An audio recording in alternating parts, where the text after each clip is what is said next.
Students, welcome to Masterclass.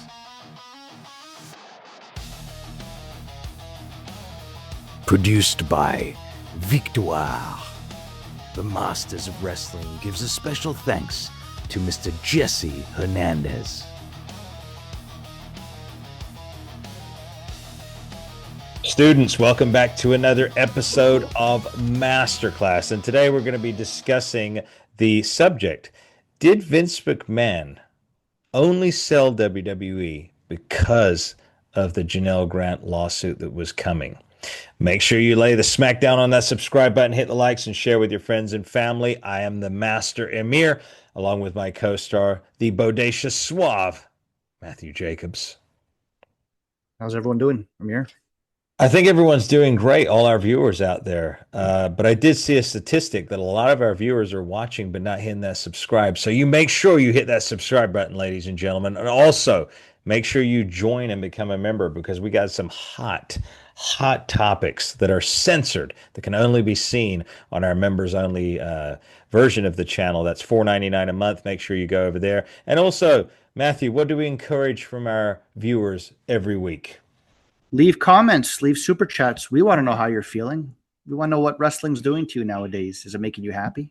Is it pissing you off like it's pissing me off? Is it making you sad? All of the above. Like Matthew said, make sure you leave a super sticker with your comment, because we will only be answering comments accompanied by a super sticker. This is a business. This is time, money, and effort that we put into this, so you must have a super sticker in order for us to address your comment on a future episode. So, Matthew, I'm going to bring you in on this. This is something that I've been thinking about for a long time, and I want to kind of give people a brief summary of how TKO took over WWE. And I want to align all the dots, and then we'll get into some juicy topics today.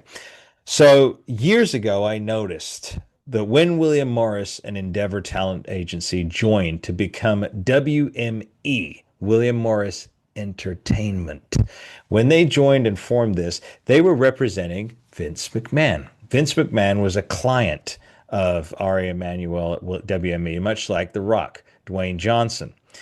So they were already kind of, quote unquote, in bed with WWE at least 15 years ago. So yes, this has been they've been involved for them for quite some time. Now, the WWE being sold to Hollywood, something that I predicted years ago because of this. I saw the writing on the wall. I even thought it was strange how it was called WME now. It sounded very close to WWE. I think Vince and Ari were very, very close. Ari Emanuel is a considerably I'm trying to think of the right word to say here, a considerably savvy businessman, to say the least. Let's just say that. But this whole sale of WWE to TKO is what I want to focus on here. I don't think that if the Janelle Grant lawsuit had not emerged, that Vince would have ever sold his baby to Hollywood. What do you think, Matthew? Do you think I'm right, or do you think I'm wrong? I think you're right. I think you're right. I mean, it makes sense, right? Once legal issues hit you, you kind of have to step away, right? Yeah. Because what would the alternative be, Matthew? Had Vince stayed as chairman, the whole company would have burned. All of it. It would have all gone down the tubes. So I'm learning, because you're a very good Hollywood expert here. I notice I'm not. But do you think if Vince stayed, like who would have been responsible for, say, trying to bring Vince down? Is that the Hollywood people, like other board of directors? I don't think Hollywood were trying to bring him down per se, but Hollywood are very much like vultures, flying around, surveying a carcass in the distance. So when they see the carcass is there in its prime, they go in and start picking at it. That's who Hollywood are, because Hollywood operate like this. If you don't have any value, if you're not trending, if you don't have millions of followers, they do not care about you. You could have all the talent in the world. You could sing, dance, play a trumpet out of your ass. You could do anything you want, but they would never in a million years pay any attention to you. That's just who they are. So they knew that the WWE had value. I don't think it was a mistake that they were involved in Vince McMahon's business 15 years ago. I think they were swimming around and they knew at some point they wanted to go in and pluck the meat off that carcass. But now, here's another theory. What are you going to say, Matthew? Go ahead. Hold that, and you're good. Do you think Vince ever got vulnerable and scared where it's like, okay, I got to do something? I don't see Vince doing that. Vince is, I really believe he walks down Greenwich with a power walk and just owns everything. I would have tendency to agree. But remember how much Vince loved the business, unlike TKO, unlike the predecessors. He loves the business. Now, his dad built that empire as well. I think when all of this was coming at him, he probably thought to himself, I better get out because otherwise my baby will burn with me because the press will be unsurmountable. It would have destroyed not just his reputation, but the WWE's reputation.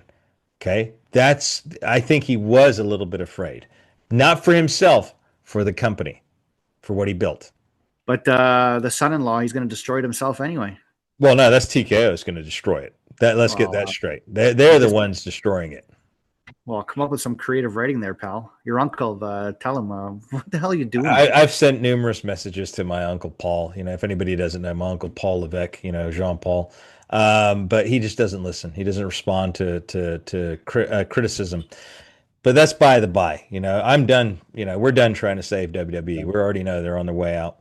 But the bottom line is this whole thing. Now, the other hypothesis that could be is Hollywood wanted the WWE brand so bad because they're interested in their intellectual properties, which most people don't have a clue what that means. That basically means when you create content, when you create stories or whatever, you're creating an intellectual property. That's what it means that you can put on the market and sell and make money on. So they wanted this WWE. Did they?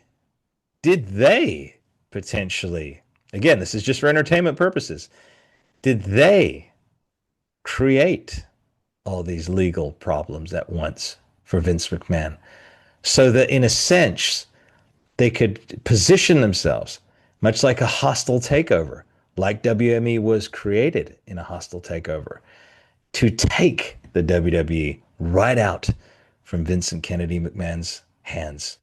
What about that theory, Matthew? You sound evil there. How'd you even come up with that? I can't even think of that. I'm not.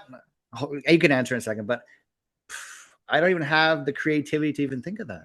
That would just never cross my mind because I'd like to think I'm a good-hearted soul person. I too am a good-hearted soul person, but as you know, as the master, this character that I embody 100% because it's my duty as a performer. That's where he can go. That's where you can go. Think about that. Nothing's too low for these Hollywood types. Nothing's too low for a shrewd businessman. Nothing. No, you're dead on. Just never even crosses my mind because I'm not greedy for money. I'm greedy for respect. I got morals, and how much money do you need really at the end of the day? Exactly.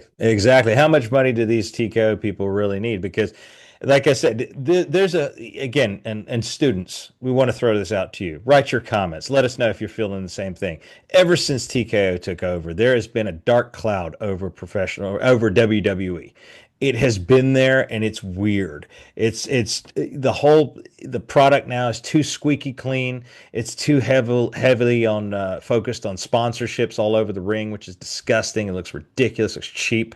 All of this, it looks more like a boxing match now than a pro wrestling event show, like a men's soap opera, because that's what it was for many years. It's not that anymore. There's a dark cloud over it. And I think we're starting to see it, crumble before our very eyes. When people go in with devious intentions, which I think the TKO company did, they didn't go in there to make WWE better. No. They went in there because, like you and I have discussed, Matthew, the most valuable product that the WWE has right now is its video library. You could shut down physical production, fire every single wrestler, never do a show again. But guess what? The WWE will remain and it will still make money because it will stream. You know, they do reruns on TV of old TV shows from the 50s. Can you imagine how many reruns we'd have of WWE content? How many hours of footage do you have? Do you think losers like us would actually watch it though? I would never watch it, and I'm not a loser, neither are you, Matthew. We are both winners, we are champions. That's the reason why it's called the Masters of Wrestling right here, because we are the Masters of Wrestling. But by the by, no, I would, if I knew that TKO were still making money on it, I wouldn't watch it because I don't want to line their pockets. I'd have to go and track down the old DVDs from Silvervision or Coliseum Home Video as it was, and I would just have to watch it the old-fashioned way. I would that's how you stand up to a monolith. You don't support it, period. No, you're dead on, and I hope fans understand that, right? And have morals too. You know, don't sell out and give your time and money to someone that does not care about you. Look what they're doing with ticket prices. Come on, remember that, guys. You work hard for your money. Yeah, You know, yeah. be smart. They don't care at the end of the day if you go or not. No, they don't care. I mean, like I said, the biggest claim to fame they've had this year is bringing back John Cena for one last run. And I got nothing against John Cena. John Cena, stand up, probably one of the last role model types to come through Yeah, the WWE. And I think it's going to be a dark day when he leaves because then who are you left with? Literally, I mean, what are we going to see? Drew McIntyre versus Cody Rhodes, not even. 255 fifth match that they've had in 17 years. But that's all they know. That's all they know. They just know the same formula. They don't have that creative mind that Vince Right. has. Has. So I it's the think same. It's the same formula, and it I think doesn't change, guys. It doesn't change. We're watching the same match from WrestleMania 27. yeah. And it's I'm exaggerating. I'm exaggerating a bit, but you know what I mean. yeah, it's the same thing. It's like so but what do you think though? Do you think I mean, do you think that that's plausible, Matthew? That No, maybe come on. what is plausible? What you don't even know what I'm gonna Okay, you're right. Sorry, Master. I apologize. I jumped the yeah. gun there. So do you think it's plausible that maybe this whole legal matters were blown up even more?